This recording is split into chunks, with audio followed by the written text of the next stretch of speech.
I would like to first start with my own journey because that's how this program was conceived. So in terms of my own journey, have been I've always been in a medium weight range. I've never been like on a higher side, but I maintained an appropriate range of between 68 to 71 kgs almost for 15-20 years, almost from my adulthood, that's around 20 to 23. Uh, till about 35, 36. That was the weight almost constantly it remained, plus minus it always keep happening. But then during the COVID time, there were multiple things which got triggered. One was obviously the stress factor, which I'm sure every one of us would have experienced. So that was the first one which I experienced. That affected my gut health quite negatively, and then it led to a lot of series of problems, or what we call as a domino effect. My appetite went down, my physical activity was down when the normal used to be there, and also with my age catching up, which results in certain muscle loss, which I'll talk about. All this led to my weight loss of around 10 kgs. So my weight almost exactly an year back was around 55 kgs, 54.5, 55 kgs. And because since it was a drastic loss over a period of 6 to 8 months, that was quite visible. And I also felt a certain amount of physical weakness due to that. Although, fortunately, there were no nutritional deficiencies or any other physical health problem. But then that led me to go little deeper into the subject, that why I'm losing and how can I reback? How can I gain my weight back? And then, there was a series of steps which were taken, which were some were based on experience, some were based on the mentorship I got, and then a lot of research which I did of different papers, different approaches. And that's how I was then able to regain almost 13 kgs in last 12 months. And it is now more than my average weight, which used to be there. It's almost close to the midline there. And it has been increasing on an average of, a 1 kg, 1.5 kg, sometimes every month. And in all this, journey, what I learned was that uh, uh, to till date, I get surprised that how could I, achieve this without taking any supplement, being on a plant-based approach. So that's what my learnings, my research, and how you can also do it. That's what this program is going to be about. I understand that a lot of people here have signed up for the personalized plan as well. After the session today, in over next 1 week, your individual calls will also be scheduled there. And those who still want to sign up, they can uh, sign up by paying the additional amount. So let's start. Let's the first uh, thing is.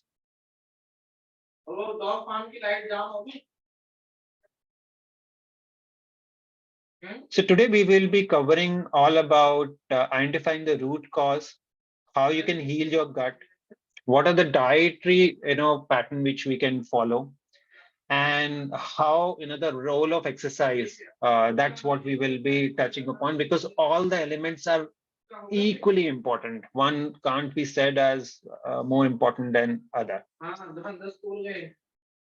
So first, I would like to highlight what are the risks of being underweight. So now, underweight itself is not a problem, but it can potentially, research has shown, it can potentially lead to some issues. First is the lowered immunity. So now when you are underweight, the body's priority is to maintain the base level of fat and base level of muscle mass in your body, because it understands it is weakening.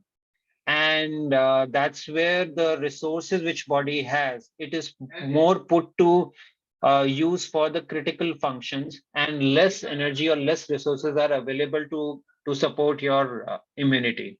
So that's the first impact which is I think some people are complaining. Just a second.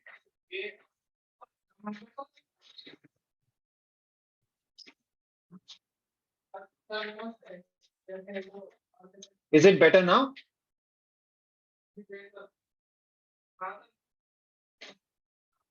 Okay, so first is the lowered immunity.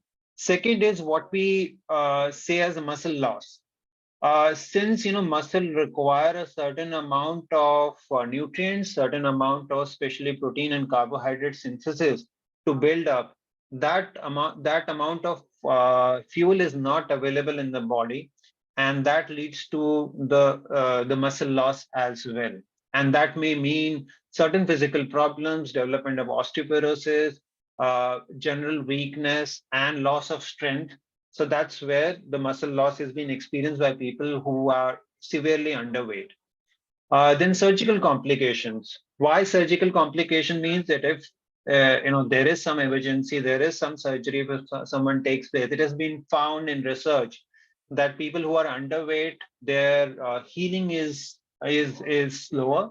Their fat, since the fat percentage is less, as well as their hemoglobin content have been in the blood level has been found by research to be less. So that all leads to slower recovery and surgical complications as well. Osteoporosis, I already mentioned, due to loss of muscle, the bone strength starts to weaken, and that leads to certain osteoporosis condition. In women in underweight condition, the regular periods are also being seen as a common thing, and problems like skin issues, excessive hair fall, weakening of teeth. So overall, your structure tends to become weak. That's what has been seen as a risk. So mind you, these are not the causes, the symptoms, but these are some of the risk of being underweight. Why we don't want our base level to be lower than a certain level. Now, I would like everyone to please type in the chat that just mention um, your weight, what you're having now, and why do you feel that you are actually underweight. And if someone wants to talk about, then please we will be happy to unmute you and have a chat with you. So please type in the chat that Sirmanjeet, okay, height, weight. So Revati has mentioned 40 kgs, 152 centimeter. Okay, Harshita is saying that my BMI is okay. I need muscle buildup. Others also please type in, because then it'll help us. Yeah, so Soumya is saying 45 kgs and 162 centimeter. 48, 5 feet 1, 50 kgs, 157 centimeter. Geenal is saying 174, 62, 65 kg, 168. Okay, so now those who are saying that, I'm assuming everyone believes here that they're underweight. So please type in chat, why do you feel that you are underweight? Which index or which calculator makes you feel that, is it doctor has said, or there is some scientific, I'm sure there will be certain scientific basis based on whatever understanding you have, you would have felt. So how do you know you are actually underweight? So Sukanya is saying overall health level. Anyone else? Okay, Deepali is saying it's 63 to 50, a lot of muscle drop. Revati is saying I don't feel hunger. But a lot of you shared body structure. A lot of you have shared about your height and weight. So what do we usually calculate by these two parameters?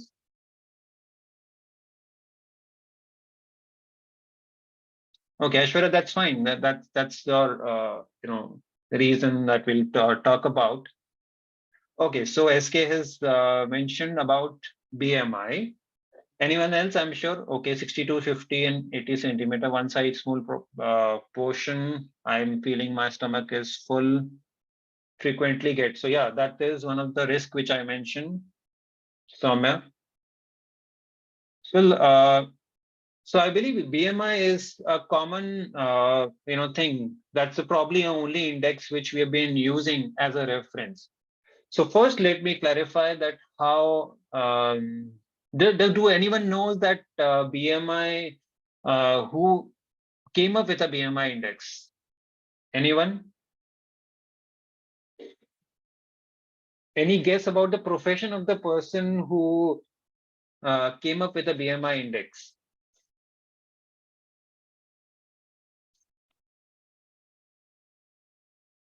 Just take a guess. That's okay.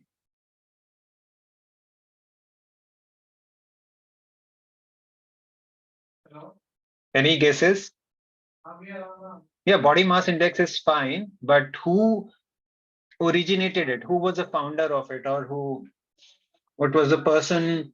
Not necessarily the name, but can you guess whether he was a nutritionist, whether he was a doctor or a physician? Uh, who was this person? His profession? Gym trainer. Ravi says gym trainer. Good guess.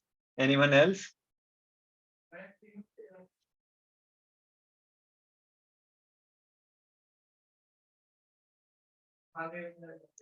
I'm sure anyone can please then think about what could be the other things. Ravi has guessed as a gym trainer. Who else? Please just type in. There is no right or wrong answer. Maths teacher. Okay, so almost very close, Depali. He was a statistician and mathematician. Jacques Quit Tillett was his name.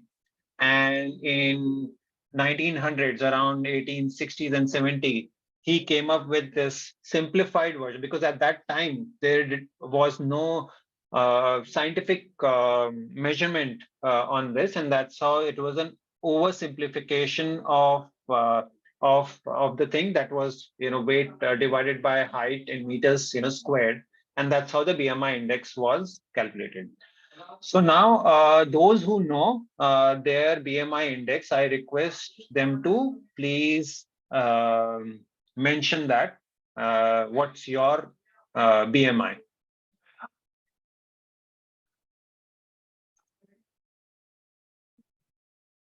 So just type in the chat.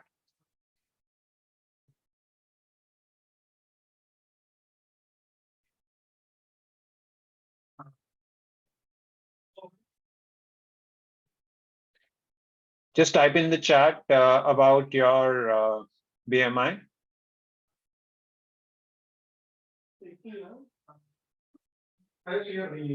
Vivo, someone has mentioned 30. Pooja Bhatia has mentioned, Vivo, are you sure your calculation is correct? I'm just putting a link in the chat. You can just click here and you can calculate your BMI. Just quickly, Jinal is saying 21.7, Ravi Vishwanathan 15.4, Harshita 18. Okay, yeah. Okay, others also please calculate and keep typing because then it'll help. Okay, great. Now the second measurement is about body fat calculator. I will that requires you to do certain measurement of your neck and waist. If you know about it, you can calculate. Let me do anyone knows? We can just do a quick calculation to show people that how anyone wants to please raise your hand if you are would like to just have that body fat percentage tested. You just need to have an inch tape, which is there. If not, we can just give it. Vaishnavi has said 12. Ishana has said 12.8. Vaishnavi says 15.6. Body fat 19.4. Genal is mentioned. Body fat percentage is around 19.4. Okay, so just to clarify, body fat, the exact body fat percentage can be determined through a diagnostic test called DEXA scan, but a fairly accurate measurement can be done physically. And that calculator also I'm just now sharing with you all. Just a second. All these resources will be given, but right now, just go with the flow for the program.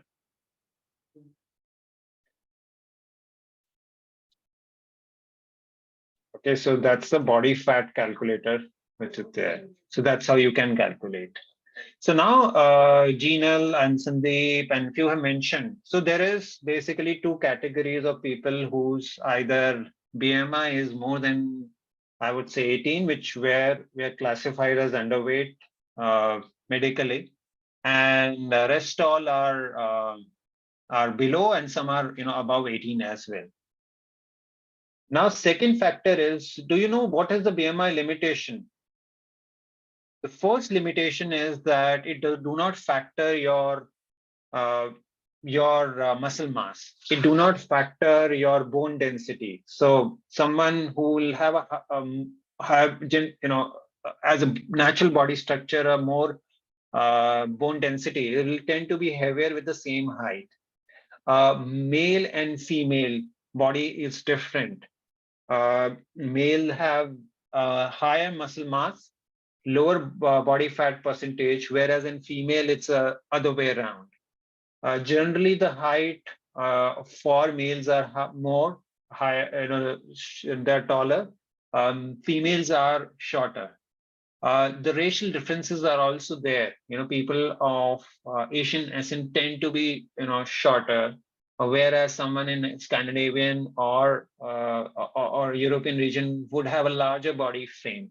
So there are so many factors which are not counted for in a BMI index, and that's why it is never an accurate description. But unfortunately, that's the only index which is being used as a way to work on your identify whether your body weight is correct or not. Then the third calculator is what it was developed and done by multiple scientists and research. It is called ideal body weight calculation. Let me open the screen here, and I will pick one of the person randomly, so don't get me wrong there. I hope my screen is visible to everyone.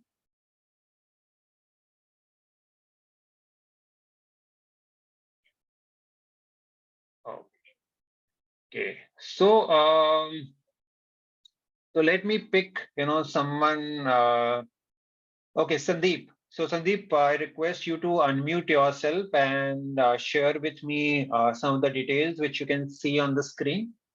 Sandeep, are you able to unmute? Ashlika, please allow participants to unmute themselves because it's in the session. Yes, I have changed the setting. Okay. So Sandeep, yeah, please now unmute yourself. Yeah, Ankur, yeah. Yeah. So what's your age, sir? 44. 44. Okay. Male, your height in centimeters? 172. 172. Okay. So here on the right of the screen, you see multiple calculation. We will take the lowest range, which is 66.7. We'll take, for calculation purpose, we will take the figure as 66. So Sandeep, I will do the entire calculation with you, and same way others will be able to arrive, because our goal here is that we should have certain objective measurement of what should be my ideal weight. So Sandeep, my next question is that what is your body frame? Are you smaller body frame or a medium or a large? You can take a guess. It's okay. They'll not make a huge difference, Yeah, but it's it'll help. medium. You can say medium. Medium. Okay. And third question I have is that what has been your so can you just briefly share that what is the current where you said your current weight is? Sandeep, your current weight? Yeah, weight. Okay. 66. Your current weight is 66. Okay. You are medium frame. Okay. And what has been, why do you feel that you are underweight? Actually, if you feel my arms, no, it's very arms are very thin. Thin. Okay. Yeah. Okay. So, what made you conclude that you are actually underweight? It's not that means that one, but I thought that Mhm. let's undergo this training. Okay. Okay. Yeah. Fine. That's fine. That's fine. And okay, so that's fine. I would like to pick up someone who. So Sandeep will come back to you. So Okay. thanks a lot for your input. So Simar, SIMER, I hope that's the name. If you can unmute yourself, can you share your details?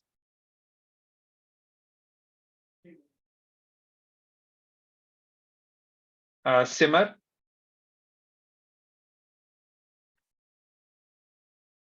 Simar, please unmute yourself.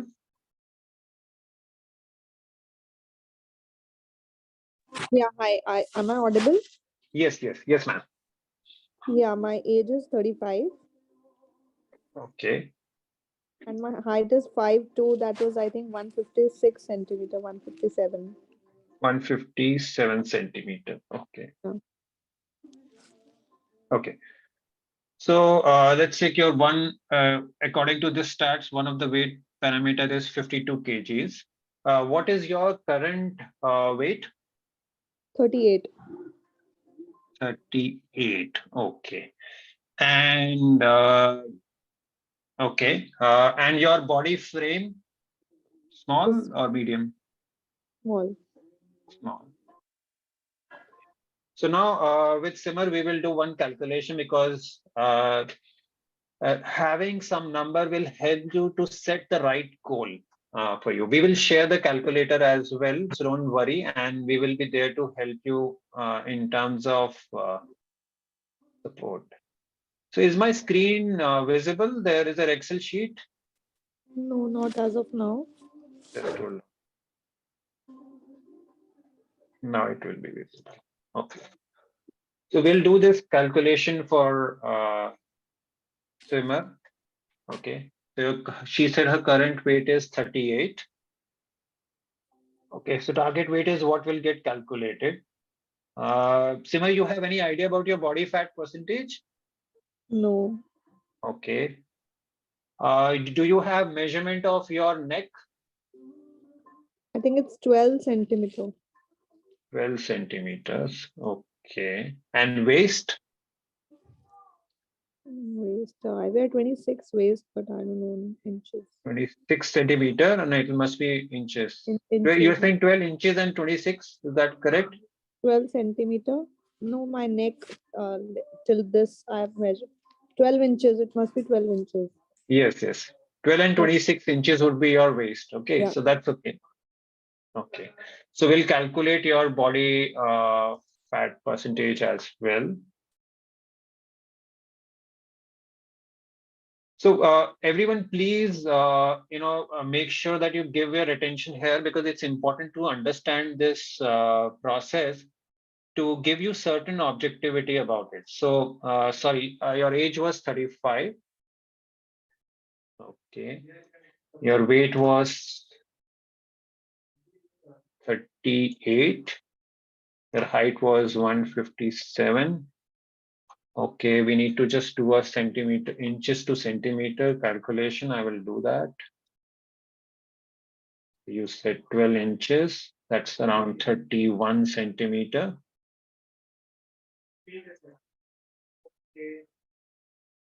And then 26 inches was your waist. That's around 66. Any idea on the hip measurement? Or can we take any guess here? Approximation would do. So just for the calculation's sake, I'm putting 80 here, but you can do your exact calculation. Okay, so later on. Okay, so the body fat percentage for you as per, because hip will determine, let's take, I reduce it to 70 if that's the thing. It comes out to be 11 percentage. So now for a female, the percentage, the essential, fat percentage should be minimum, 10%, 10 to 13% is essential. But ideally it should be in the, between either athlete or a fitness range. So you are not below normal, but yeah, you are a little less than the normal one. It should be there. I'll explain that how we need to interpret this field as well. Okay, you said you have a small frame. Okay, so now before your weight loss, what has been your average weight before your weight loss happened? You need to unmute yourself.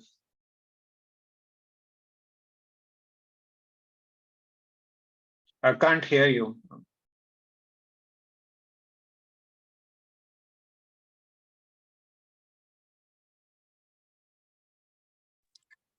Yeah, it was between 45 to 48. Okay, so we will always, when we take the genetic or the average weight range we had, are in the lower range, which is the 45.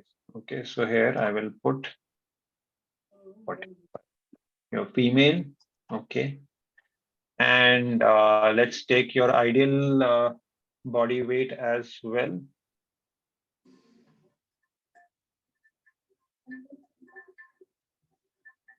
Five, female, 157, 52 kgs.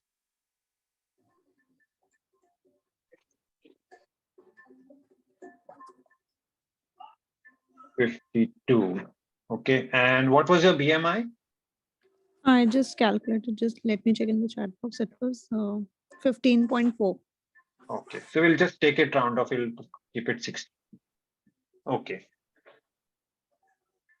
So in terms of your base, level weight, we should be targeting for you according to this, the calculator is 48.5. Okay, so that is the targeted range which we will work upon. At least it gives you a sense, because then I have factored whatever was the limitations of the different indexes, your frame, your gender, and different statistics which are there to reach that weight. So now the second, so that's almost a 10 kg, 11 kg weight gain we have to target.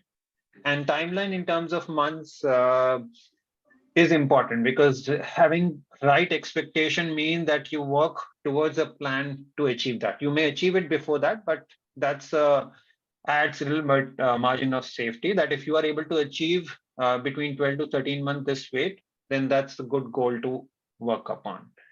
So that's how we will, each of us will be doing their own calculation on this. I would like, before I proceed, I would like to ask everyone, is the concept clear to each of you, that would you be able to determine your target weight?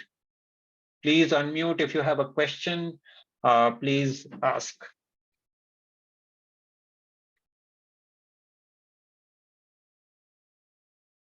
If there is no, okay, so Ravi is saying it's clear, because this concept is very, very important. So I don't want to proceed because this is where your goal setting will happen. This is where you will have certain objective assessment, instead of feeling that you are underweight and not having a goal in mind. Because if you don't have a goal, you will not work towards it, and then that's a waste of time for you to attend the program today. So only Ravi has said it's clear. Please type in the chat, clear or not clear. If it's not clear, I will again repeat. So SK is saying it's clear. Ankur, Yeah. Ankur, the Excel sheet which you have used to identify the Yes, target yes. I will weight share frame. that. We will share that. Okay, yeah. Hi, Ankur. Yeah. You're Hi, actually Soumya. saying we should set a target weight for 12 months. Is that right? Yeah. So what I have done is that there is so what happens is in terms of weight gain journey, on an average, anywhere between 0.5, it can be more, but again, it's an average range. Between half kg to 1.5 kg is the weight gain which you experience. So I have taken a factor of 0.8. So let me show again as an example that will make them more clear. Okay. So let's take what is your current weight? Hi, Ankur. You're Yeah. asking me? Yes, Soumya? yes. Yeah. My current weight is 45. 45. Okay. So body fat percentage is not factor. Your frame, small, medium, large? Currently, it is small. I used to be Okay. medium. That's fine. Your genetic weight range? What does that mean? So this means that like Simar, shared that her weight before the weight loss happened was in this range. Okay. 55 to 57. Okay. So we will always take the lower end of the range. Okay. It's a female. And your ideal body weight, let's quickly calculate. Your age, ma'am? 36. 36. And your height? It's 5'3". So it's 162, I guess. Okay, 162. So it comes out to be, we'll always take the Robinson formula, it's around 55. So we will always round off, it will take it 55 for you. Okay. Okay. So now your targeted weight is, is around 55 as per the calculator, which is there. And so that means from 45 to 55, you need to gain 10 kgs, right? That's the gain. So if we divide 10 by 0.8, then the figure comes in months, which is around 12 to 13 months. So that's a fair expectation. Mind you, you can achieve it in sometimes in 10 months, or it may take 13 months, but it gives you a, if you will expect in 6 months, then it may be not a fair expectation. But if you will expect in 12 months, then it's a fair expectation. So it gives you a timeline to work upon so that you're not disappointed and also sets a goal. So Soumya, is that clear for you? Yeah. Yes, Ankur. Okay. Yeah. Thank you. Great. So that's how each of you would be doing that calculation and set a goal for yourself. And in the WhatsApp group, which is there, once the session is over, each of you need to mention that what is your targeted weight and what is the timeline which needs to be set.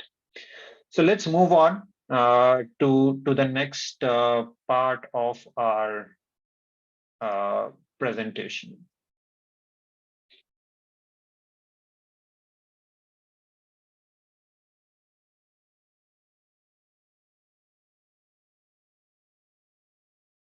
Okay, so as I said, the limit, we having a certain objective measurement beyond BMI index, which is an incomplete thing, it do not, and factoring our all these factors which I mentioned, your body frame, your gender, age, your genetic weight, range, is where we will then know that, okay, this is a rough goal we need to all reach there. Now comes the, so this is what we did the calculation about. Okay, so now before moving on to the root cause and the other factors, and I believe, like I was having conversation with Sandeep, do you feel that some of you definitely are, whatever stats were shared, BMI of 16 or, less than 15, but few like Genal, your BMI, you mentioned 21.7. So I'm sure you are actually not underweight, or Sandeep, when we are having conversation, you're not actually underweight, but you feel that you are underweight, if whether it is because of your body aesthetics or your muscle strength. So I would like please type in the chat. You feel that beyond number, the weight has been playing in your mind. The people say these comments, which you can see on your screen. Just eat more. You're not healthy. You're looking weak. Why are you so skinny? Why, so please type in chat, yes, if you have experienced. Dr. Seema will get back to you, or in the group we will, get back. So please type in the chat that have you faced such kind of comments from people around you, whether family, friends, office, wherever it is there. Yes, yes.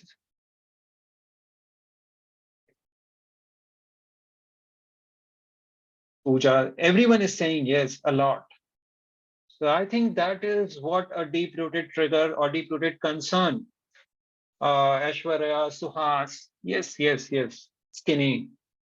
So now there are two aspects to it. One is the objective aspects, which we knew.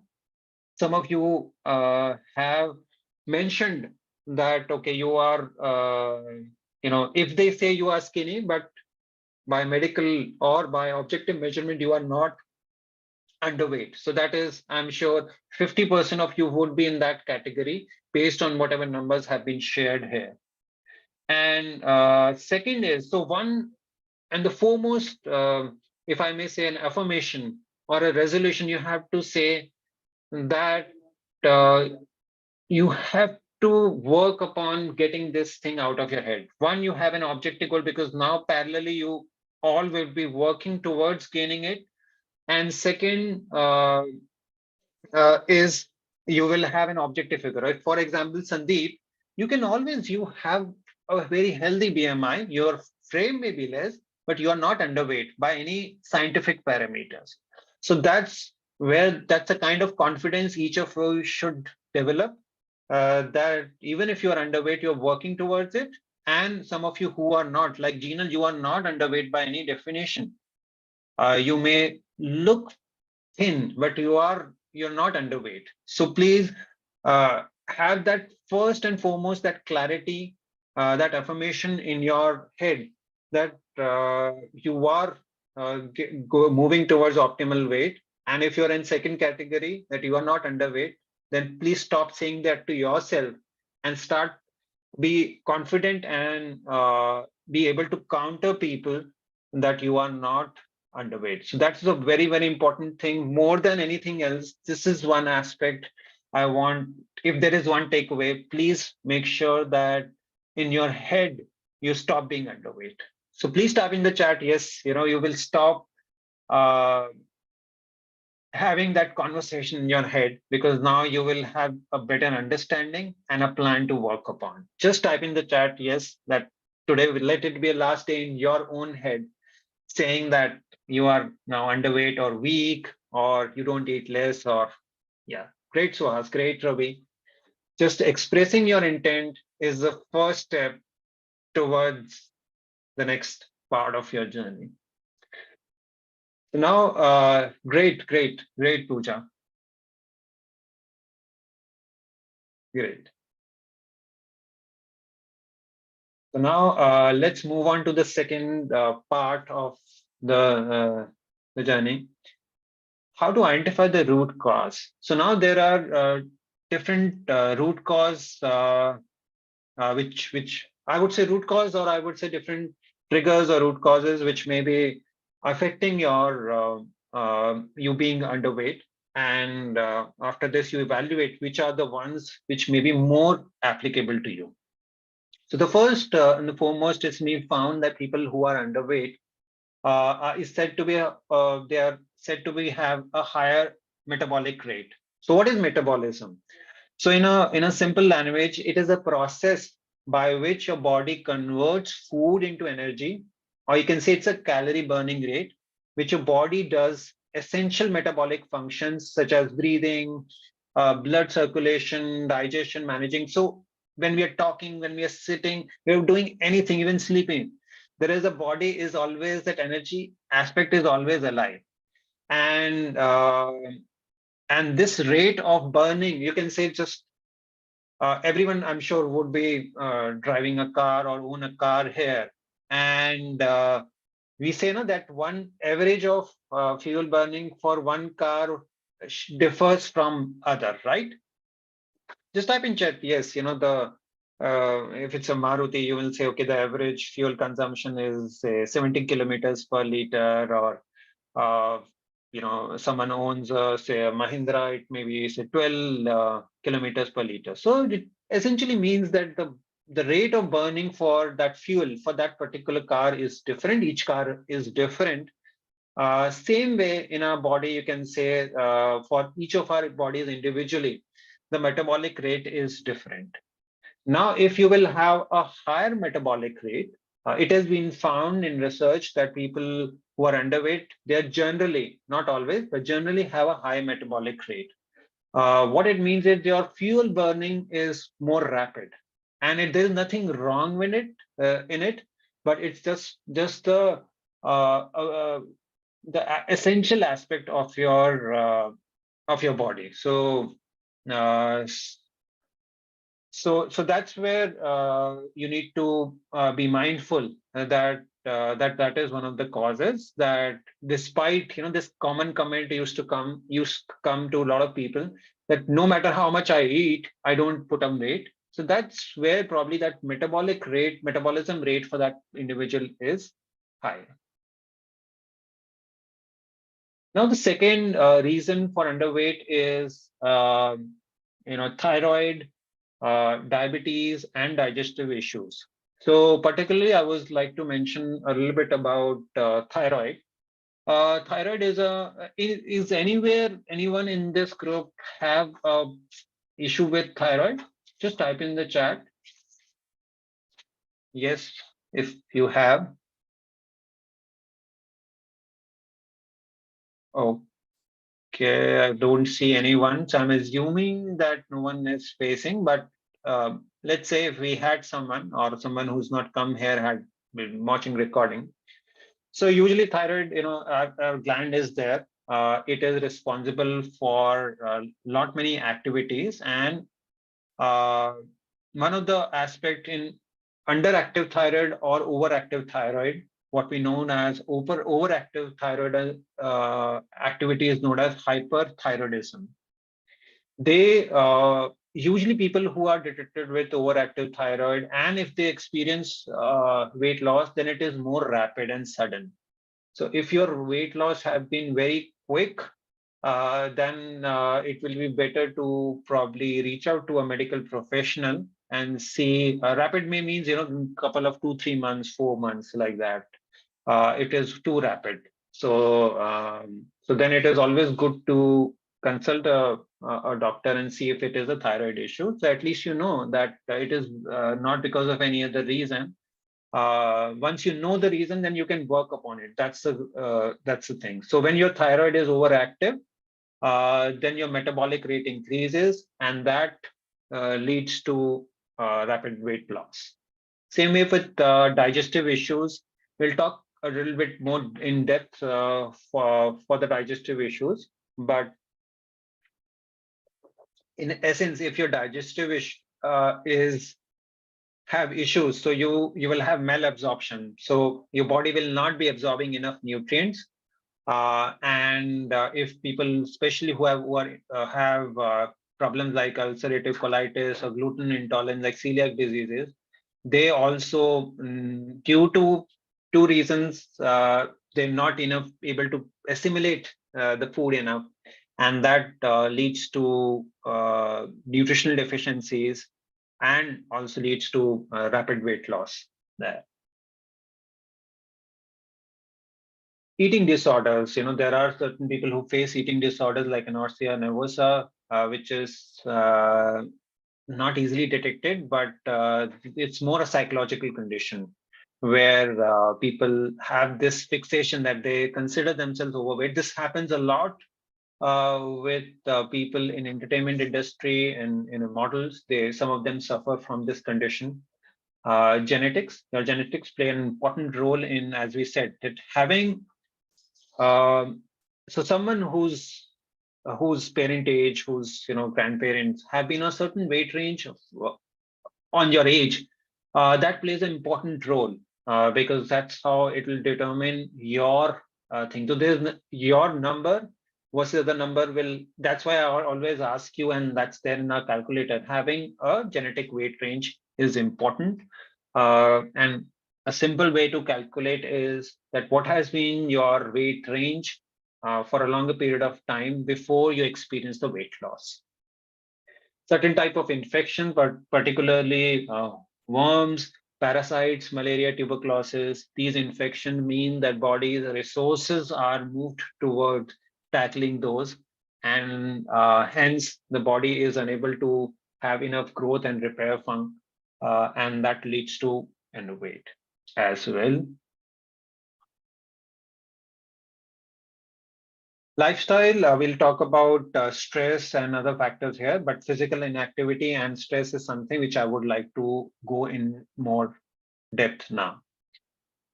So please type in the chat, people in the session today, that who feel that they are under chronic stress or their stress levels are high.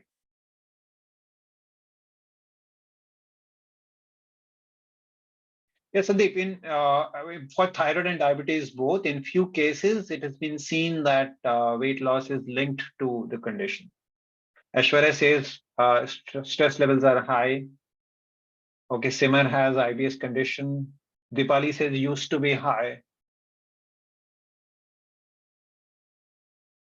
Suha says high stress. Okay, so that means it's a very common more stress because two kids. Soumya says because of two kids. Okay. So let's understand why stress is actually leading to can be one of the causes for. It is very interesting that it varies from body to body. In an individual, in one individual, a stress can cause weight gain, and in another individual, the stress can cause weight loss. So the cause can be same, the trigger can be same, but the outcome can be very different. So people who are underweight and stress, they have high level of stress. That means in as a body response, to high stress is weight loss. So a very important concept to understand about the stress and weight loss is why it happens is what we call as fight and flight response. Has any one of you heard about fight or flight response as of this term or this concept?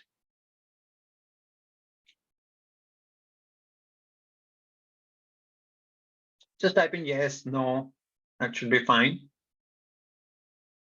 Okay, Samya has heard about it. Ravi says yes. Okay, Anindita says yes.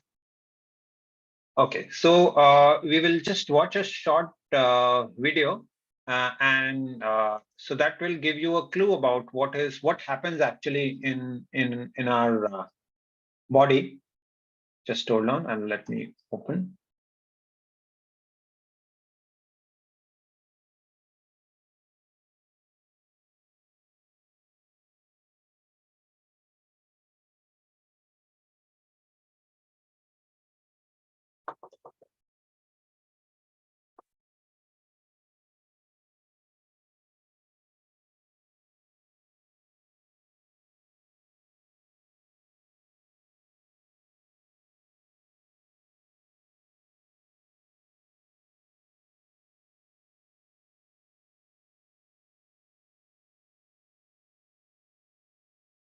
Just hold on, I'm just putting up the video.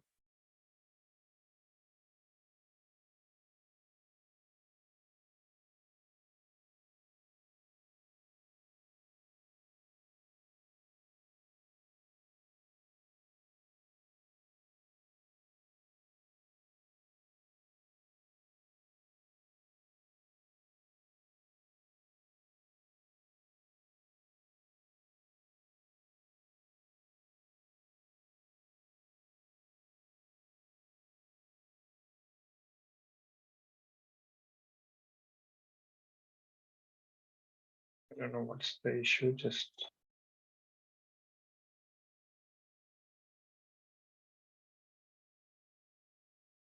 Is my screen visible to everyone? Please type in the chat. Loading. Okay, because I don't know. Just let me open it in another browser. It may be a browser issue.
Now, can you see the video on the screen?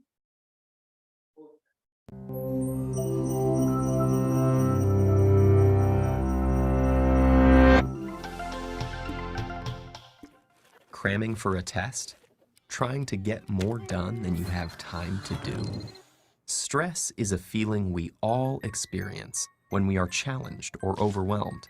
But more than just an emotion, stress is a hardwired physical response that travels throughout your entire body.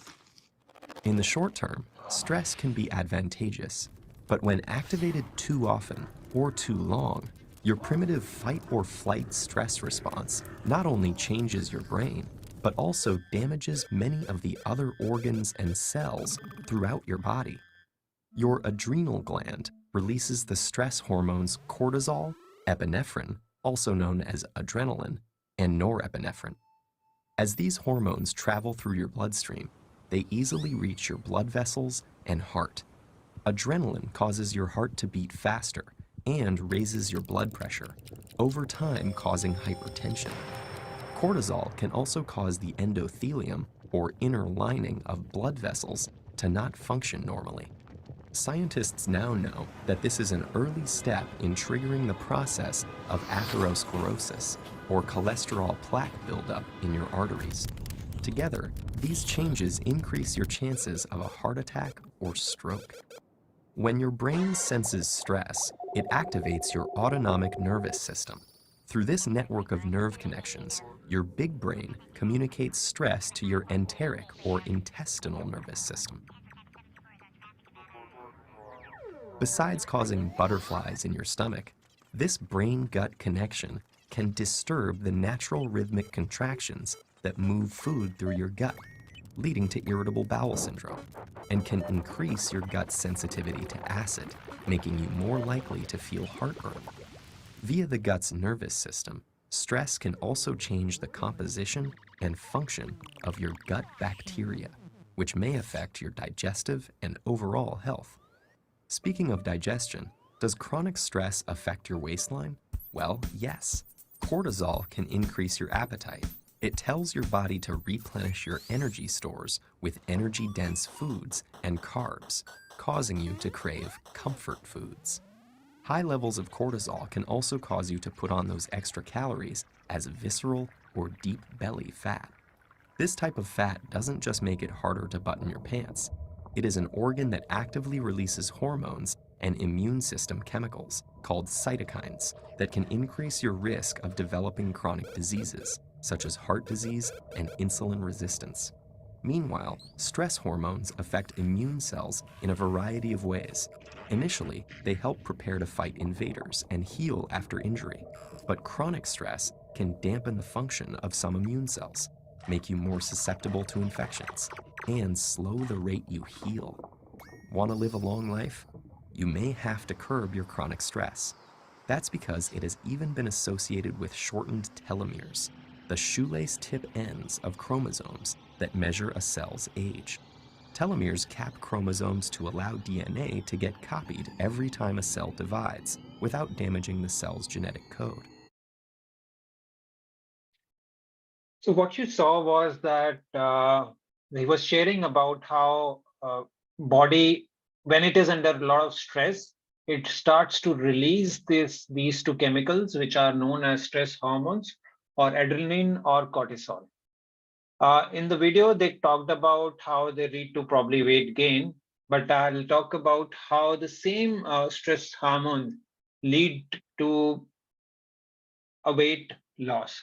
So what happens is that when adrenaline is released, it overactivates the system, and it's like when you are in emergency, you don't think about food, right? The same way things happens inside your body, and the stress hormones in people who are triggering a weight loss, their appetite level goes down. So, and the second thing is that the cortisol, it suppresses many functions, including digestion. So I would like people, most of you said, yes, the stress is being one of the factors for you. Please type in the chat that when you experienced or when you were in the zone of highest level of stress, did you experience loss of appetite or development of gut issues, whether it was IBS, whether it was gas, whether it was any other digestion related issues, or lowered appetite? Please type in the chat, yes, you experienced during the high level of stress when it got triggered, if it was a short term, or you still experience that. So Majruch is saying yes. Soumya is saying constipation issues.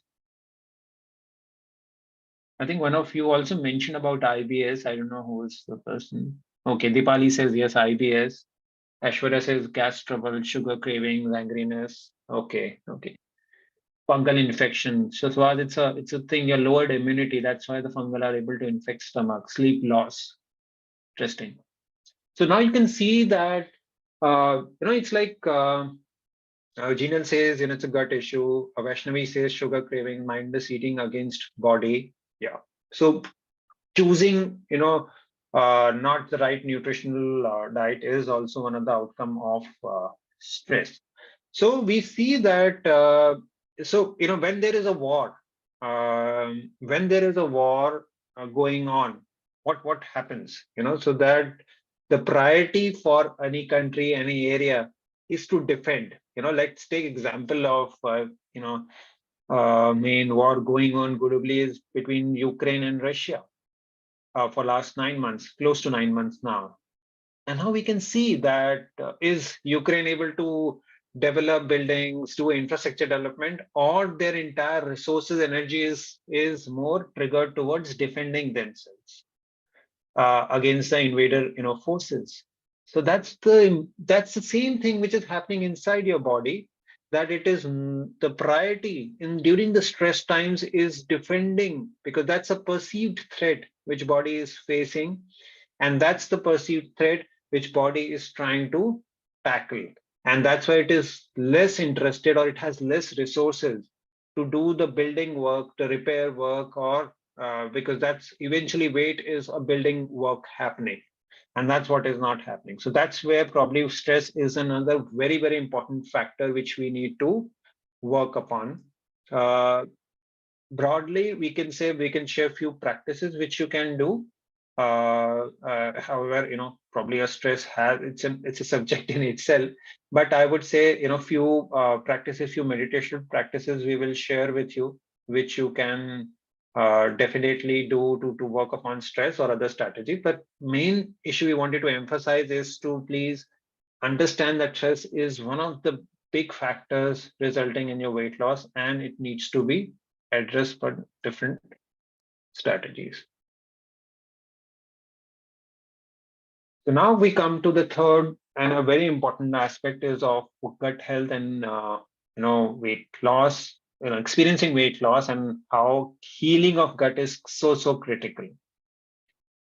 So just like your fingerprint, each person's microbiome or microbiota is unique. your microbiome and our microbiome will be completely different. It may have a certain, what I mean by microbiome is a collection of different types of millions and trillions of bacteria in our body. So the type of bacteria which are more or less will differ from, it's like your DNA. It will be different from one person to other. And it is determined partly by your mother while giving birth, and partly from your diet and lifestyle. So there is something which you come to this world, and then what you build upon or you lose upon is something in your hand through your diet and lifestyle.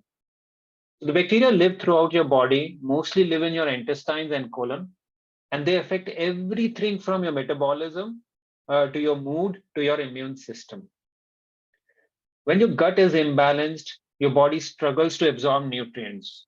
And that's what I was mentioning, that if your gut is imbalanced, you may be eating very good food, you may be eating energy dense foods also, but if your door is closed, the nutrients will not reach your body to build up, and that's how it results in weight loss.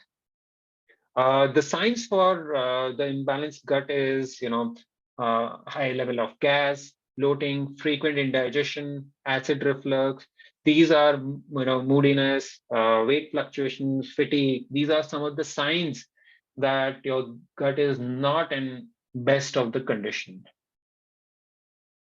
And that's where it is leading you to a lot of gut issues. So now what we can do about it, so I would just like everyone to type in the chat, those who are facing gut issues, just say yes, and we'll then talk about few strategies which we can do. Okay, Ravi is saying yes.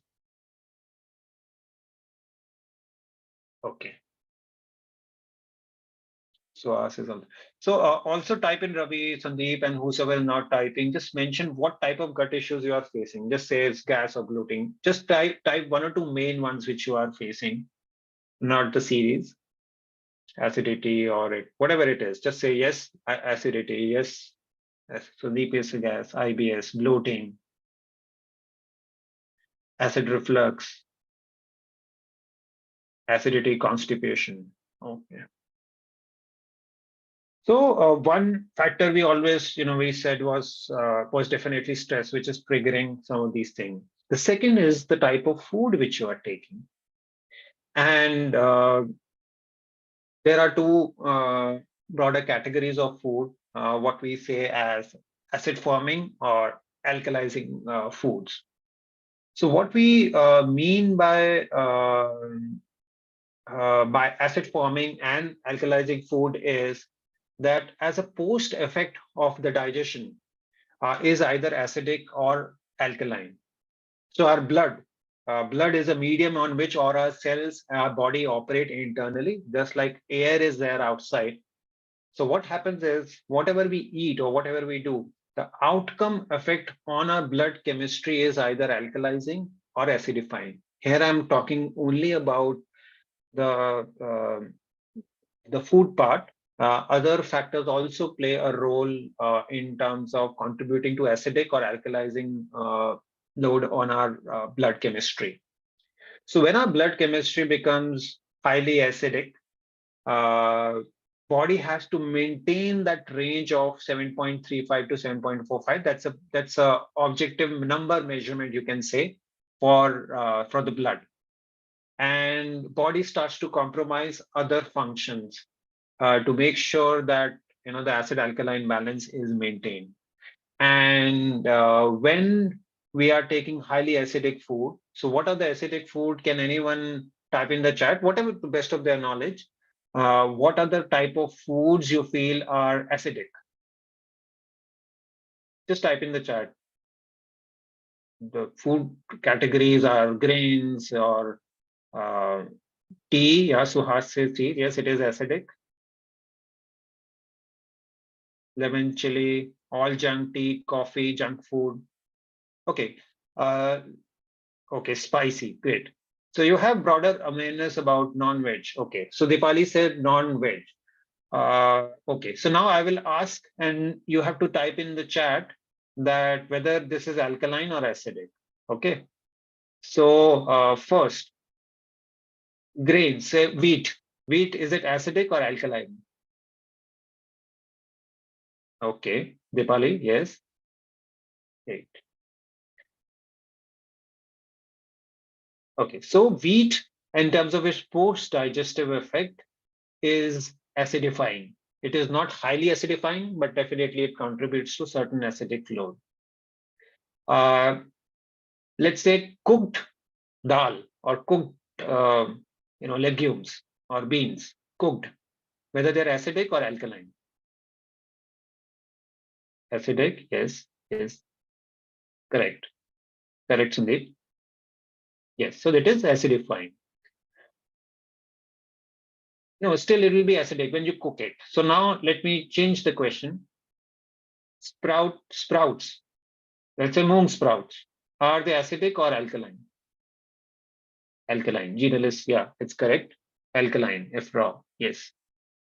Yes, so you see the same thing. Dal, when it is cooked, it becomes acidifying, and if it is sprouted, and then becomes alkalizing. Now let's say fruits. Let's say papaya, whether it's alkaline or acidic. Papaya. Yeah, it is alkaline. The post-digestive effect of all fruits, except few things like plums or bear and few berries, majority of fruits are alkalizing as a post-digestive effect, including your citrus fruit. I repeat, including citrus fruits, the post-digestive effect is alkalizing. Now comes to vegetables. Let's take cucumber, whether it is alkalizing or alkaline, acidic, alkaline.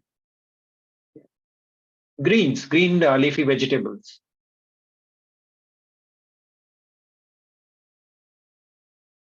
Alkaline, correct, correct. Now, I will type in the chat the broad categories of foods which we all take. Okay, let's take cereals. Here I mean as a cooked cereals. Then I will say raw vegetables or salads. And then let me say fruits. And then I say refined or processed foods like your chips, your,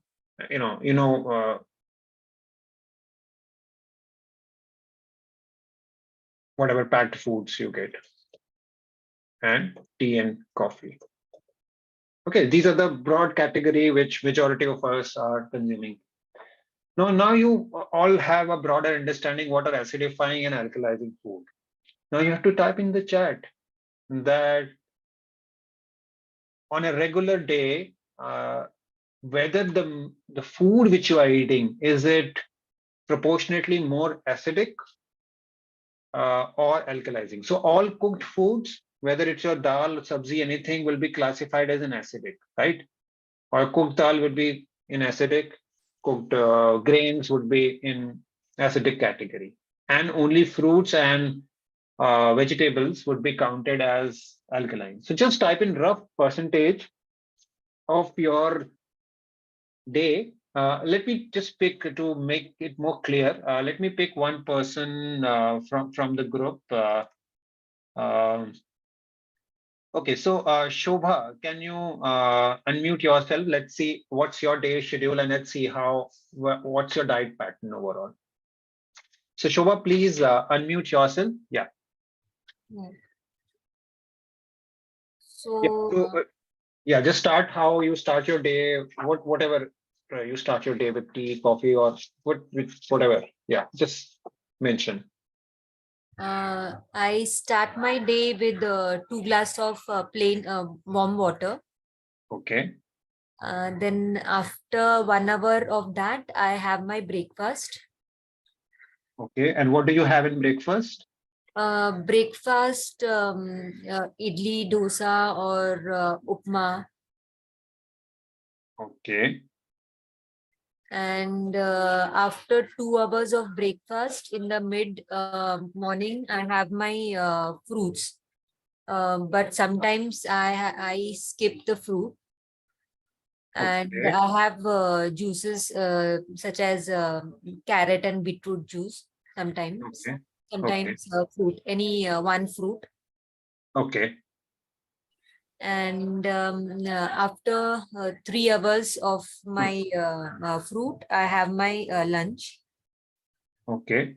And after lunch, I directly have my dinner around And 8:30 or 9. okay. And what do you take in lunch and dinner? Like Uh, every in lunch, sometimes rice, dal, sabzi, or roti, sabzi, and dal. That's it. okay. And Okay. same in the dinner also. Okay.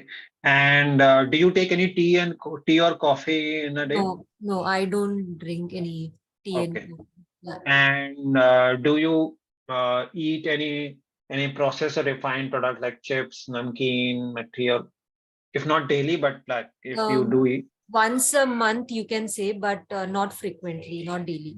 Okay. Okay. Great. So just staying at has her example. If I say her main meals are four: the morning breakfast, the lunch, and the dinner. These are the three meals. And in mid morning, she takes some fruit or a vegetable juice sometime. So out of these three meals, the as we discussed, the cooked cereals we count in the acidic category are predominantly, let's say predominantly, they're acidic, and only alkalizing food which she is taking in her diet is a bowl of fruits or a glass of vegetable juice. So the proportion is imbalanced, and that is means, and that I'm sure the pattern for a lot of you would be similar. There may be plus minus. Some may be having tea or coffee that adds to the acidic balance.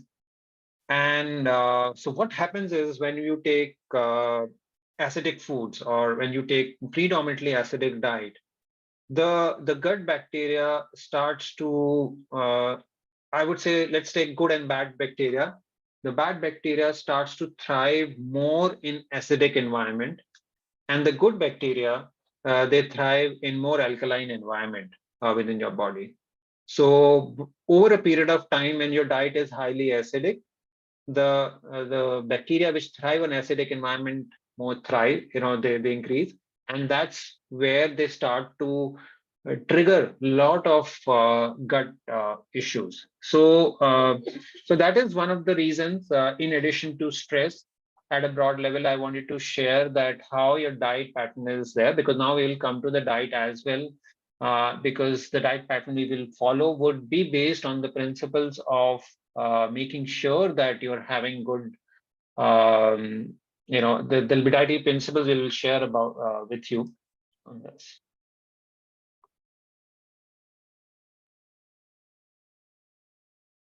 Okay, so now in terms of the dietary approaches, there are three or four approaches we need to keep in mind. These are the principles. Just don't see these things in isolation. That's very important. So the first approach for a weight gain is increasing your calorie intake. Uh, Calorie has been a little controversial subject, especially for on certain aspect as well. But here we are not looking into measuring too much into calories.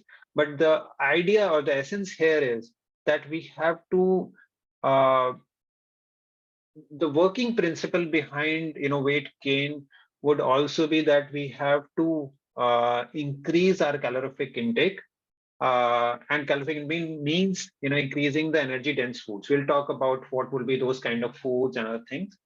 Then amount of protein requirement, protein for the building blocks of your muscles. And when this aspect is linked towards the exercise part as well, which will come about.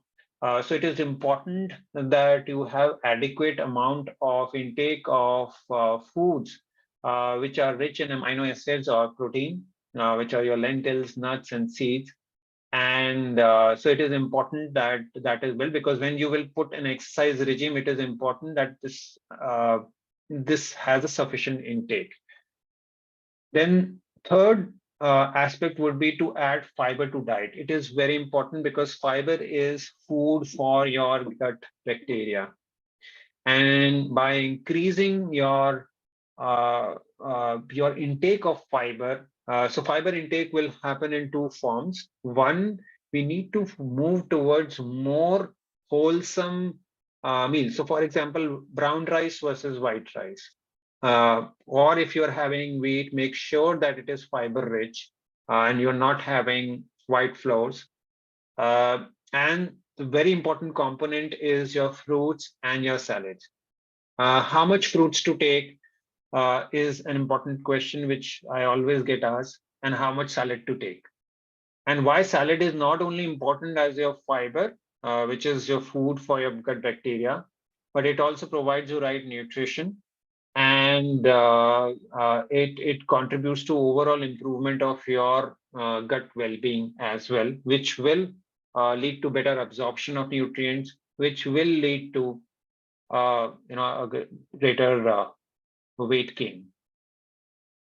Then comes your good fats. So what are good fats and bad fats? Simple, that whatever comes from nature is a good fat, which are your nuts and seeds and sprouts. Nuts and seeds, these are very important to have those healthy fats. And then inclusion of whole grains or millets in meals, especially people who are underweight, we recommend at least they go in for two meals with whole grains, and also add variety to your grain intake. Most of you are either taking rice or wheat, depending upon region you belong to, but it is important that you take at least 3 to 4 varieties in a week, which includes probably rice or wheat, which may be dominant, but other factors like millet, like paysan. There's so many options are available. I would like to take up that in Q&A based on whatever questions you have. I will.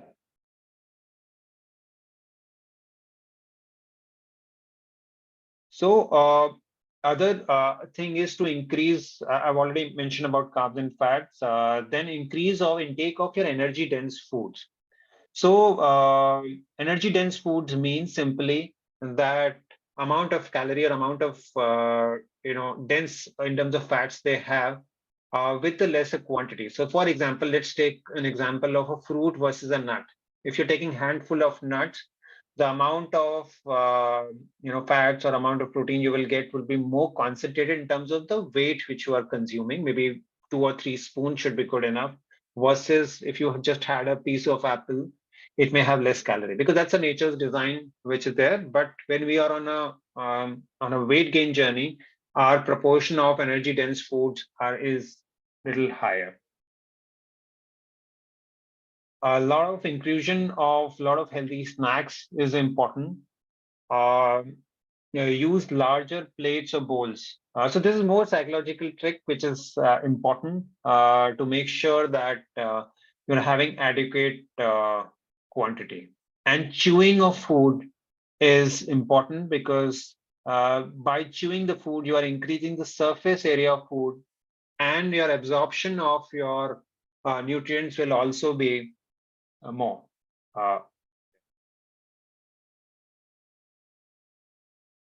Okay, so before coming to exercise, I would like to take up questions related to the diet part. Please type in the question or unmute yourself so that you are clear on this aspect, and we can have a broader plan as well, in addition to any individual plan you all will be getting. So please unmute or type in the chat what question you have related to the diet part. Hello. Yeah, please go on, sir. Yeah, Ankur, hi. Ankur, I just want to discuss on the diet bit. Like you mentioned, you have like calorie dense foods, like, dry fruits, stuff like that. The issue is that, I mean, I think most of us, or I'll just speak for myself, that, when I'm having like calorie dense foods, be it nuts or like less refined, product food like brown rice, or stuff like that, or fiber, intense foods. The thing is, there's issues with digestion, right? So, I mean, it goes in and it comes out. So that's the issue, sort of, why, like, how do you tackle issues with, respect to Okay, the gut, respect to sure, sure. digestion? So that's a very valid question, and thanks for bringing this up. I'm sure a lot of people would have, such like Dr. Sukanya, Ravi, and all others have mentioned this. So as I said, gut healing would be the most important aspect which will be taking place. And what we recommend is that people who have specially gut issues, we'll be recommending few remedies. We'll put up in the group as well, which you can start to take, which will start to support your gut health, because that's very important. So we will prescribe usually, taking certain remedies like jeera water or suhaga. Few of those remedies work to start balancing your gut hormone. And second important thing would be that when you start, and where people probably get wrong is that when they're even consuming fruits or say raw vegetables or juices, they consume in a wrong combination, or they consume at a wrong time. So this, let me delve deeper into this. Uh, First thing, in terms of first, we have three rhythms in our body called overall called a circadian rhythm. The first uh, 8 hours between 4 to 12 is a cleansing rhythm. The afternoon 12 to 8 is building rhythm, and evening 8 to morning 4 is the repair rhythm. And as much as possible, we align our light and lifestyle to this. The body start to harmonize, and we start to move towards optimal weight gain. Now, let's start with fruits. Fruits will be the very important part of your meal. There will be two aspects to fruit. One will be special smoothies, which we will share the formula with you that you will be taking. And second would be the fruits. So in terms of the fruits, which you have to remember the combination, that there are three categories of uh, of fruits. One is the citrus fruit, the second is the melons, and the third is your other kind of fruit, sweet fruit or semi-sweet fruits. So your papaya, banana, your chiku, everything, grapes, they will come in one category. Your strawberries, kiwi, oranges, they'll come in citrus categories. And your watermelon, muskmelon, sarda, they will come in the melon category. So when you are having fruits, you don't have to mix in across the category. So you can mix fruits in one category. So that would mean that your digestive energy will be least used, yet you will get appropriate amount of nutrition. And taking fruits empty stomach is important because they're alkalizing and they give you energy, because morning is a cleansing rhythm.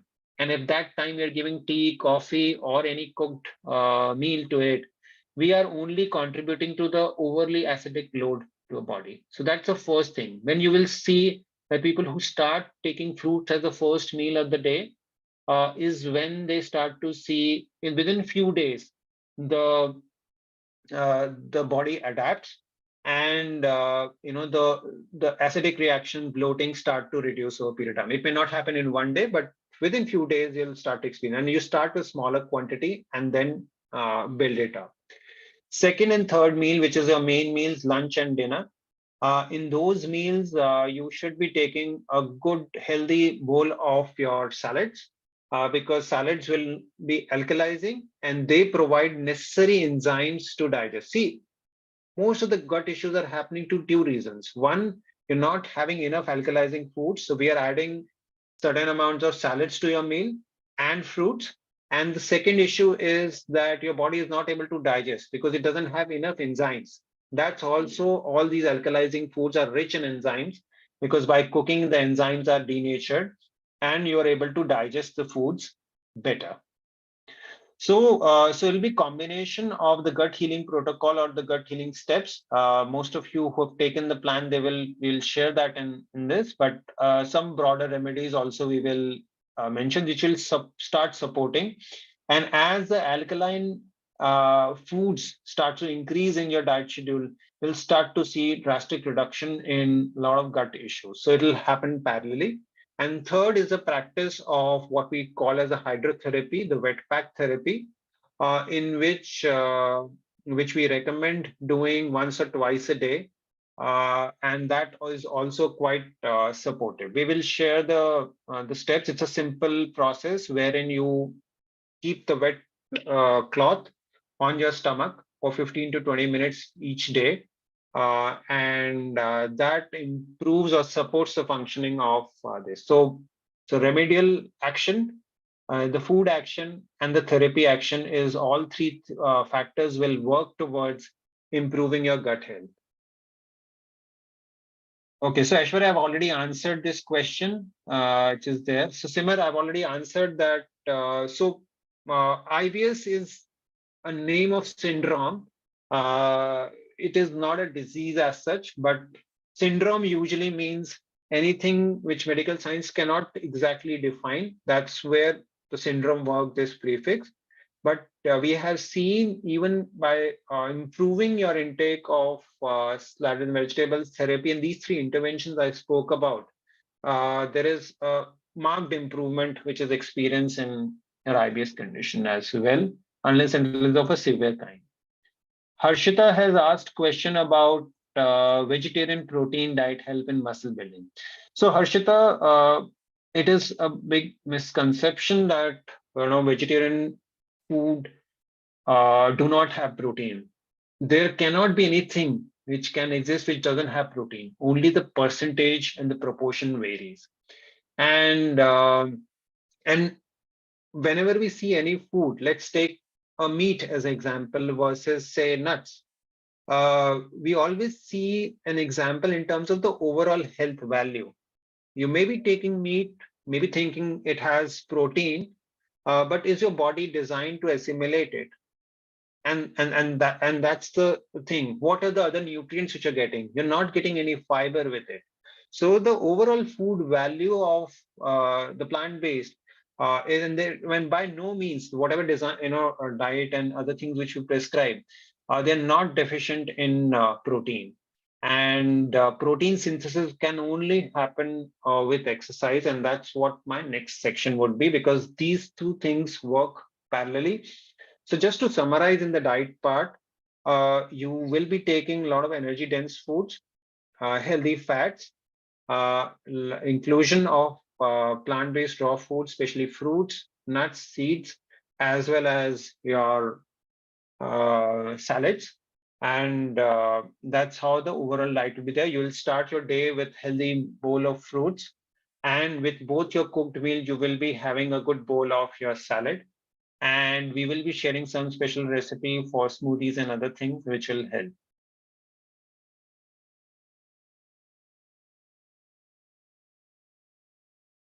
Okay, so Vaishnavi, what happens is I assume was forced to switch back to veg, non-veg diet. Okay, so Vaishnavi, usually what happens is when you are shifting, there is a body mechanism, because if body was used to a certain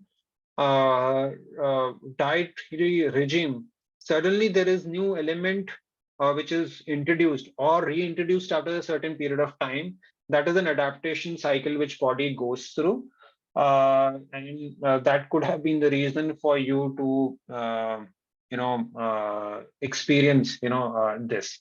So obviously what we don't ideally like to use word vegan, because we believe in whole plant-based, because vegan may have multiple definition.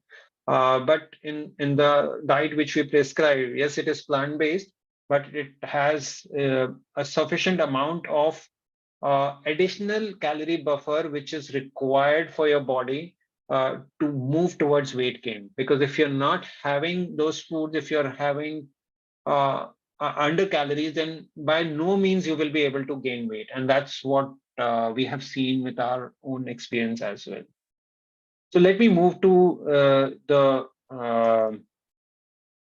exercise part, which is very, very important there.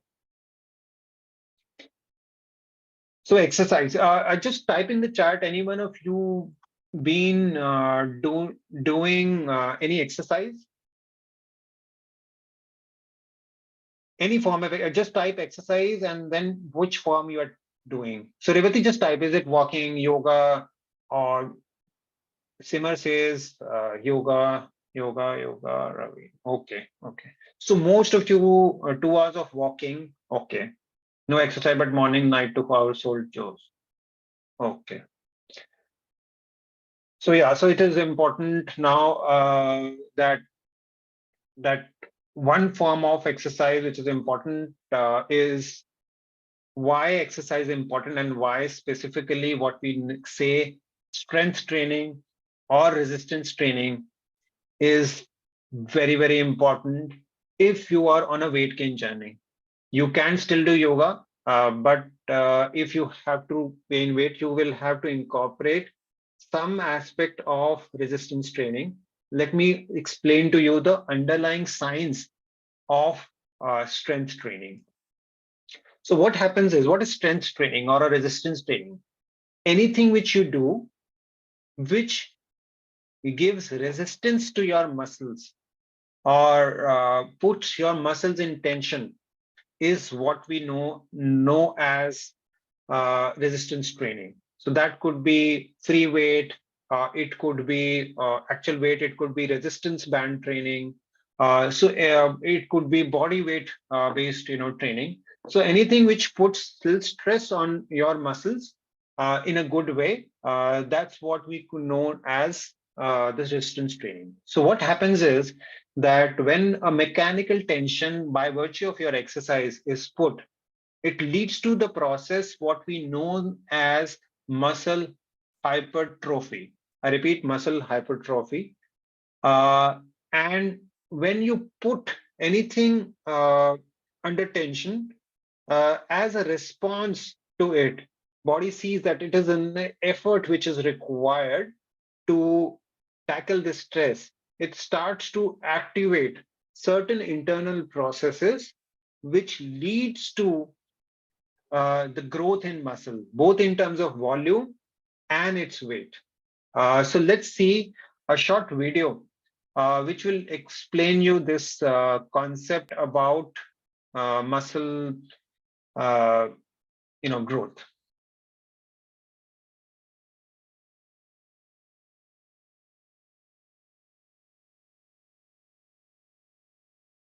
Let me just.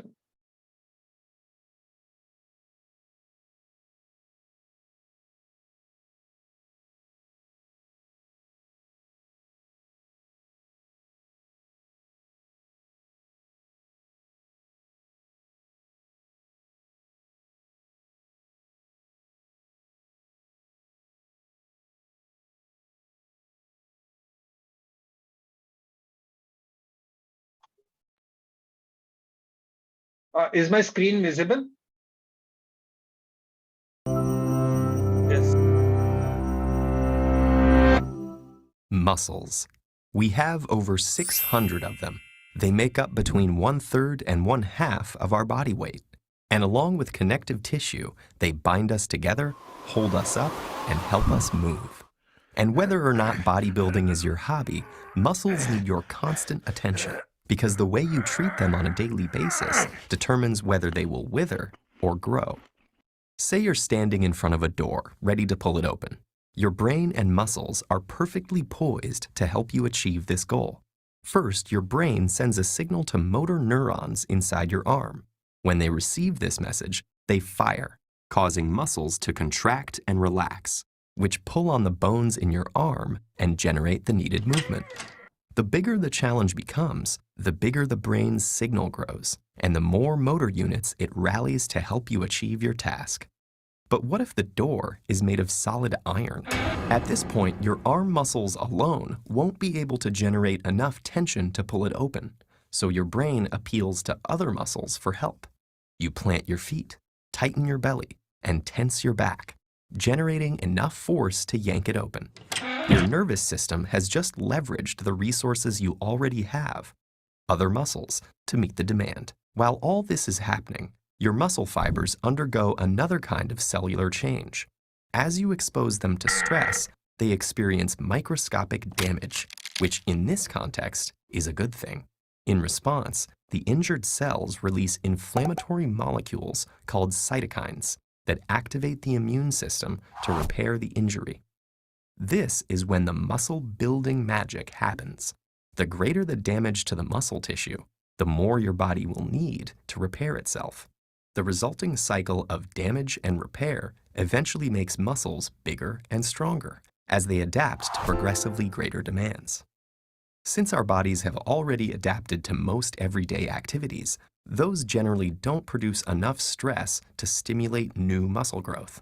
So to build new muscle, a process called hypertrophy, our cells need to be exposed to higher workloads than they are used to. In fact, if you don't continuously expose your muscles to some resistance, they will shrink, a process known as muscular atrophy. In contrast, exposing the muscle to a high degree of tension, especially while the muscle is lengthening, also called an eccentric contraction, generates effective conditions for new growth. However, muscles rely on more than just activity to grow. Without proper nutrition, hormones, and rest, your body would never be able to repair damaged muscle fibers. Protein in our diet preserves muscle mass by providing the building blocks for new tissue in the form of amino acids. Adequate protein intake, along with naturally occurring hormones like insulin-like growth factor and testosterone, help shift the body into a state where tissue is repaired and grown. This vital repair process mainly occurs when we're resting, especially at night while sleeping. Gender and age affect this repair mechanism, which is why young men with more testosterone have a leg up in the muscle-building game. Genetic factors also play a role in one's ability to grow muscle. Some people have more robust immune reactions to muscle damage and are better able to repair and replace damaged muscle fibers, increasing their muscle-building potential. The body responds to the demands you place on it. If you tear your muscles up, eat right, rest, and repeat, you'll create the conditions to make your muscles as big and strong as possible. It is with muscles as it is with life. Meaningful growth requires challenge and stress.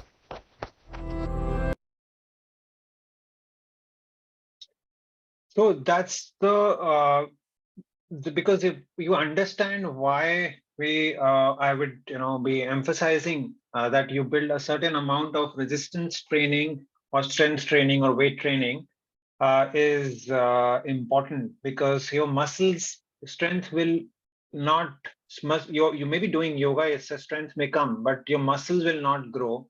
And when you work on certain form of resistance training or strength training, what happens is your protein synthesis also improve, because then body sees that your muscle is growing. I need more protein to build. That's a process, muscle hypertrophy, and that's where the protein synthesis also improves. So I think someone asked about the plant-based protein. So it is not about what you're taking, it is all about whether it's that is reaching your muscles or not. Just by taking protein, you can't expect your weight to grow. You need to work some of the muscles out so that body starts to absorb that protein rich or energy dense foods you will be taking up. Okay, so now before I share what type of exercise and that I do, there are a lot of people that who have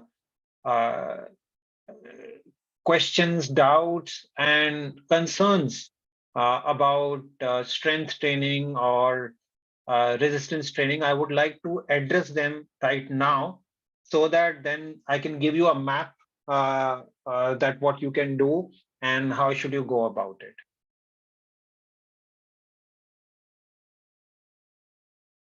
Okay, I've lost my time. Vivek, I will put you on spot, but just hold on. I first want people to specifically ask question related to the exercise part. Whatever I have shared, resistance training, you can unmute yourself and ask. Some may. How many of you feel that you don't have time to do resistance training? Just type in chat yes. You can't. You think Soumya says yes. Okay. Anyone else? Everyone else has time. Okay. Revati also says yes. Sandeep, yes. Okay. And how many of you feel that? Okay, great, Ashwarya. How many of you feel that you need a lot of technical knowledge, you need a lot of resources to do the strength training? Yeah, Vivek, you can pay. We will share the link. Yeah, just type in the chat that what challenge you are facing. The one is time. I'll answer that. Second, just type in that if I say, okay, tomorrow you have to spend next time every day. Vaishnavi. Okay, so Vaishnavi, can you unmute yourself? I would like to know that why you have aversion to exercise, because whatever you have, I'm sure it's there in others people concern as well. Aishwarya, I will also answer this. Yeah, Vaishnavi, please unmute yourself. Please expand your doubt. Why are you you have aversion to exercise? Yeah, from small, whenever my cousin used to say, do exercise, yoga is good, I would take it like very lightly. And I'd be like, I didn't even understand its importance. And only even pregnancy time, my husband used to say, do exercise, it's antenatal. And it didn't make sense to me, but I just felt, okay, I just left it, I took it light. But only after I got diastasis recti, which is an abdominal problem after delivery, which people are getting nowadays, that made me to push forward and check about the fitness and diet, and that's there. Now I am here. That's why I'm still researching about how can I heal. So now I understand how important it is to keep the body fit on a regular basis. Though I want to do it, it's habits are not so easily attained, right? So it's like I have to put it into my routine. It has to happen, and I think more push needs to be given. I don't know, with little kids and other routines, to take care of oneself, and that too something which we have never done before, needs a little more push, and also knowledge, like encouragement. Sure. Okay, great, Vaishnavi.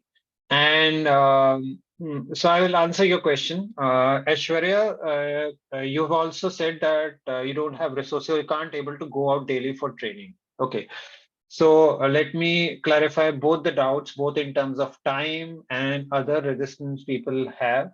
I've also seen a lot of females having resistance sometimes, that that resistance training is only for men, which is a wrong notion which has been fed by us. So we'd like to clarify that as well. Just hold on. Let me.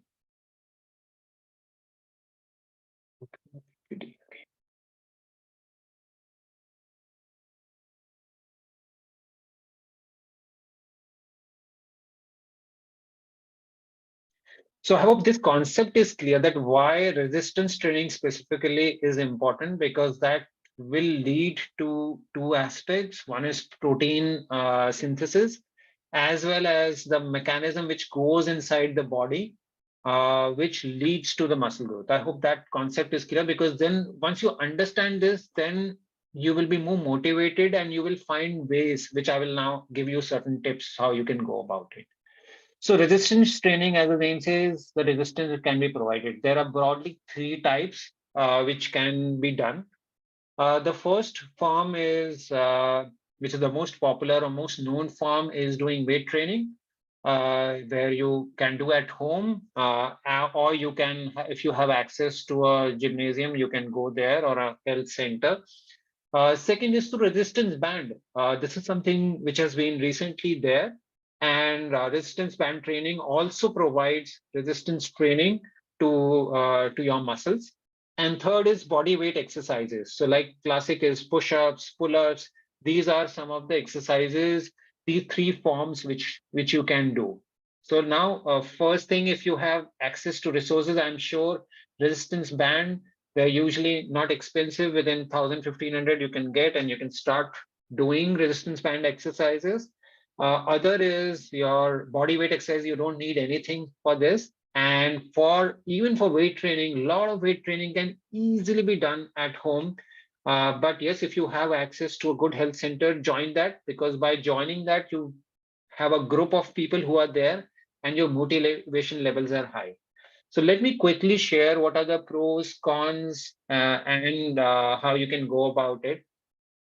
So first and foremost, you have to say in terms of the impact, based on my own personal experience and overall, that weight-based training is the most effective for the quickest results, which is there. So that is one aspect. However, resistance band training and body weight training can also give you impact. It's just that it will take a little bit more time, and you have a lot of dependency on self-motivation for this, because usually you do these at home. So by joining a health center or a gymnasium just helps you to build that habit, and later on you can carry a lot of things at home. Now, in terms of time, time is there's a misconception that you have to do this daily. 3 times a week, 20 to 40 minutes each day is good enough. Trust me, if you are able to do this even for 2 to 3 months, you will see the impact, which will be mind-boggling. Just the consistency is important. I'm sure 3 times a week, and it can be you can do once on a weekend and 2 days in between spread over. You can do it in morning, you can do it in evening, just don't do it at night. That's the only recommendation. Rest is very important, not only in between one day and the other, but also the number of sets you will be doing. And having a proper schedule, proper form is also important, because wrong form, especially in weight training, can lead to a lot of issues when it comes to doing that, as an exercise, that injuries, can happen in there. Progressive overload, you have to progressively, include the weight, and consistency is important. As I said, doing it, even you follow for 2 months, you will see dramatic results, both in terms of your nutrition absorption and your weight gain. And warm up is also important. Unfortunately, we don't have so much time. Otherwise, I would have loved to go a little bit deeper on the exercise and the physical movement part, but I had so much to cover in these 2 hours.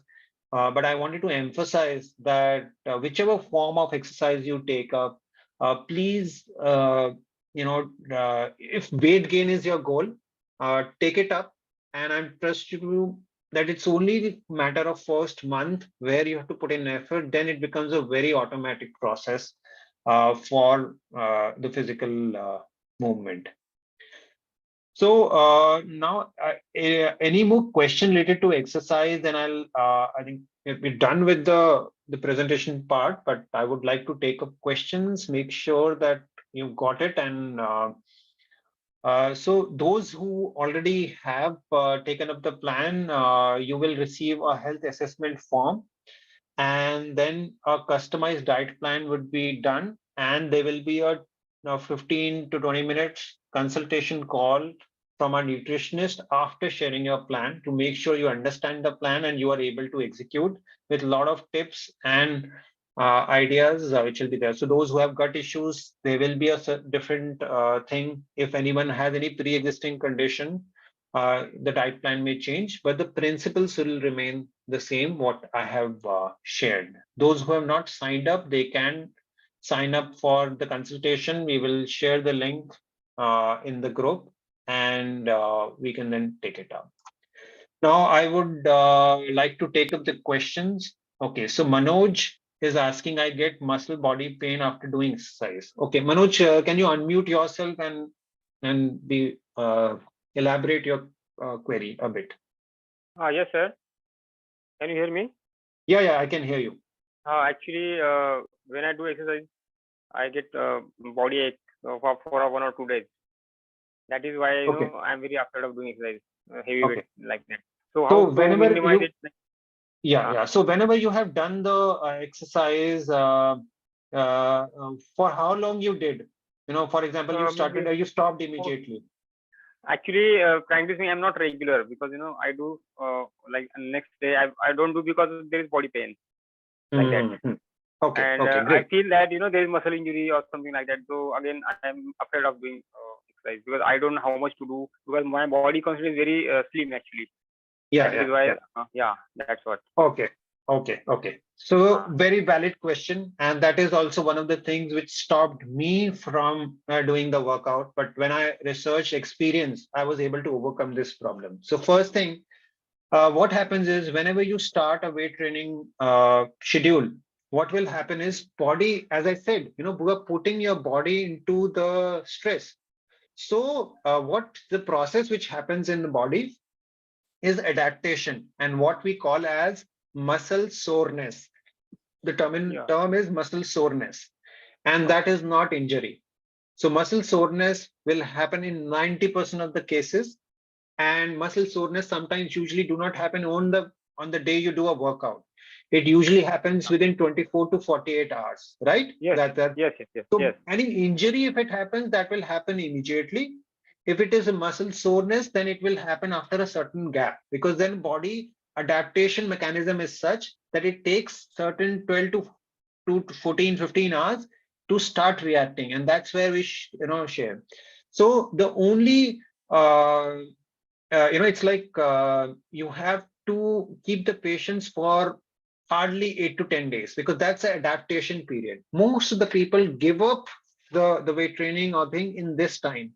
You will see after you pass on, your body will be able to adapt, and your muscle soreness issues will start to go on. So so my recommendation would be that that it's not muscle injury, it is muscle soreness, and you take adequate rest. Maybe you do your first set and start small. Doing for half an hour, 20 minutes is good enough. Then progress to 30 to 40 minutes. Don't start with higher weights. Let me share my own journey. When I started with weights, when I was doing the barbell, the rod, I started with only rod, which is roughly around 5 to 10 kgs depending upon the rod. And now I'm able to do 40 kgs with the same route, with around 15, 20 kgs depending upon the type of exercise I'm doing. But it has happened over a period of time. So start small, keep at least keep 2 weeks of time, give your body to adapt. Your muscle soreness will go away, and your strength will increase. You'll start to don't start with a higher weight. So that will be my recommendation. Okay. Thank you. Thanks. Then Anandita is asked. Yeah, so Aishwarya, and for everyone, I will be sharing few links where not only for weight training, but also for home training. There are exercises with short videos or short whatever GIFs are there that can help you to kickstart your journey. So Anandita is asking, I was skinny from my childhood, I will be able to gain weight. Yes, why not, Anandita? The younger you are, your probability of gaining weight would be higher and faster than someone who is a little older, because your body has the high level of testosterone, and which is there in females also, that leads to the cycle of muscle hypertrophy would be faster in your case. So definitely, in terms of exercises, you can definitely gain. Okay, so Vaishnavi, this program is the first time did you join late? I did share my story, but I will share that again. But before that, I would like to take up questions. So Aishwarya, as a system and way which we work upon, we do not prescribe on any animal-based food. But as I mentioned, that the sustainable weight gain is possible, but I keep coming back to the aspect that all three aspects need to be factored upon: your diet, your exercise, and your stress level. If you can't expect just from diet or just from your exercise or just from stress management, all three need to work in parallelly for you to give you the results. Okay, no worries, Vaishnavi. Any other questions which are there before we wrap up the session? I would like to, yes, Manoj, that's perfectly fine. So what you do is, as I mentioned, that 3 days of the week, only for 3 days you have to do it in a week. So on the other 4 days, you can do your yoga. Don't do both the things on the same day. Okay, sir. Okay. Thank you. Okay. And another recommendation would be that don't, that's for Manoj, you, and for others as well, because a lot of people are doing yoga. It's a great thing. I also do yoga. But when, it's like you are preparing for your exam. If you're preparing for a maths exam, you will study mathematics. You'll not study English.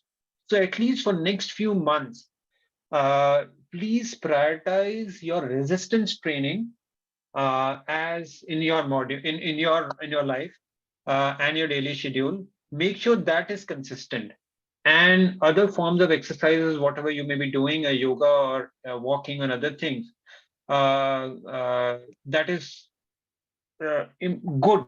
But right now, for our goal, without resistance training, I'm afraid the results may not be best. No, Ravi, tennis is a cardio training. It's not a resistance training. So resistance training is either do with resistance band or weights or your body weight. That's because by doing tennis, you may be putting a little bit of resistance, but not as much which is required. And you do a lot of running in tennis. So that's more cardio, not this. Okay, any other questions? Please unmute or type in the chat before we close the session today. And I will be available in the group for next 8-10 days to answer any queries, what we have shared. And your plans will be worked out and shared with you individually, and call will be scheduled by our team member.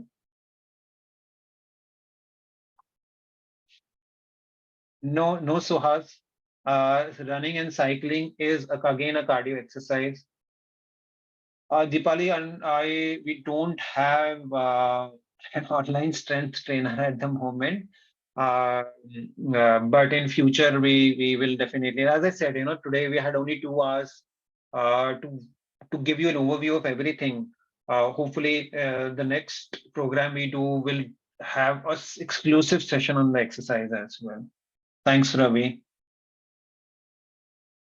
So Vaishnavi, I am taking this program, but the nutritional counseling would be done by the team, our team of nutritionists.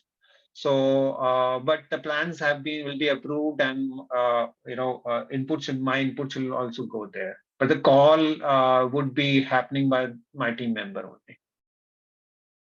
Yeah, Soumya, we'll be sharing all the things probably tomorrow, that what are the different energy dense foods which you can take.